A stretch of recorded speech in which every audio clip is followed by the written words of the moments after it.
The Deputy Leader of the Opposition. Thank you, Mr Speaker. Papua New Guinea is the most exotic country in the world, and there is no place in PNG which is richer in colour and culture than the Sepik.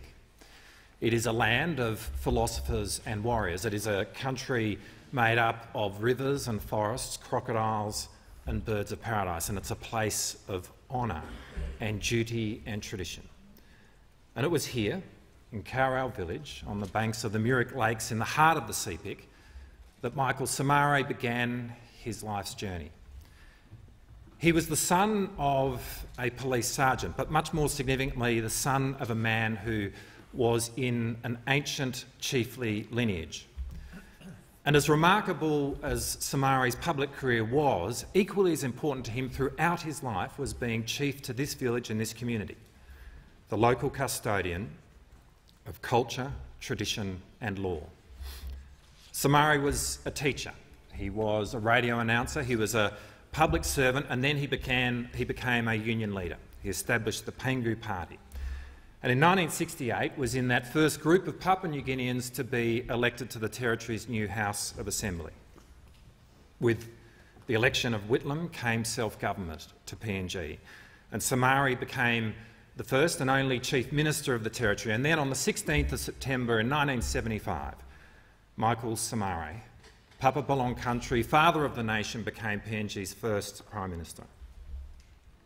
On Independence Day, he said, "Now we must stand on our own 2 feet. We are indeed now masters of our own destiny." And when you look at the videos of the time, you see a Prime Minister still in his 30s, radiating all the vitality and confidence befitting a new and young and hopeful nation.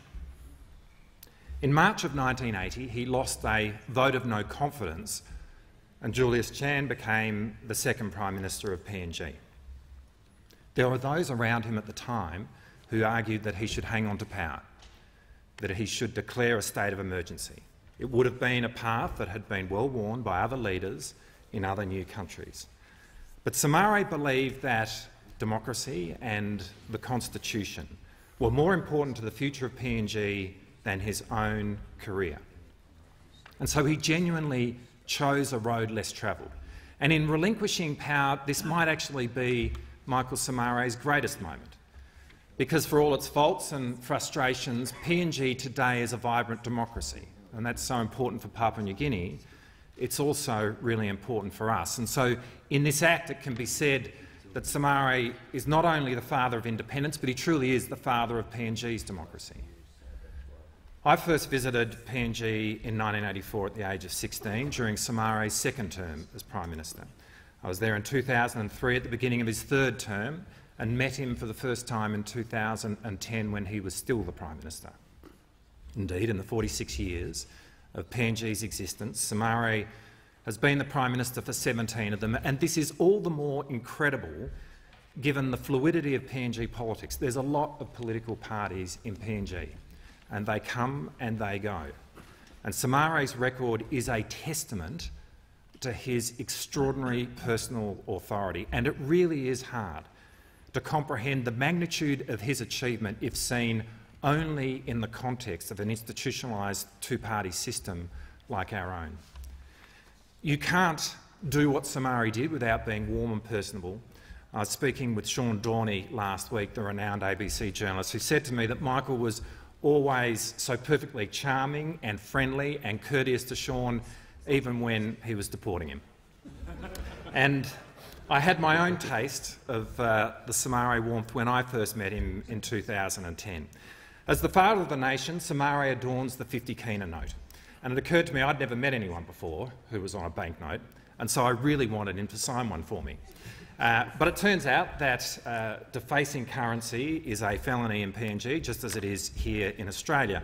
And so I was a little worried I was going to get our relationship off on the wrong foot if my first request to the Prime Minister was in fact for him to commit a crime. It turns out he had no qualms about that at all. In fact, his only concern was when I produced the 50 kina note, he thought it was nowhere near crisp enough for his liking. The following day, I was in a meeting with his son, Arthur, who was also a minister in his government. And at the end of the meeting, Arthur said to me that the Prime Minister wanted me to have a gift, and he unrolled a mint sheet of uncut 50 kina notes, which were therefore not currency and were perfectly legally signed by the Grand Chief in 4 different places. Warm and generous to a T. It is so important that we are acknowledging Michael Somare here today and in this place, because in the history of the greater Australian jurisdiction, there have only been 2 figures who have led their people to independence: Hamida Robert of Nauru and Michael Somare of Papua New Guinea. And so whilst Somare stands alone as the father of his nation, he also holds a completely unique position in the history of our own. Greatness, in truth, is bestowed on but a rare few. Sir Michael Somare, the Grand Chief, Papa Belong Country, is most certainly one of them. As a mark of respect to the memory of Grand Chief Sir Michael Thomas Somare, I ask all present to rise in their places.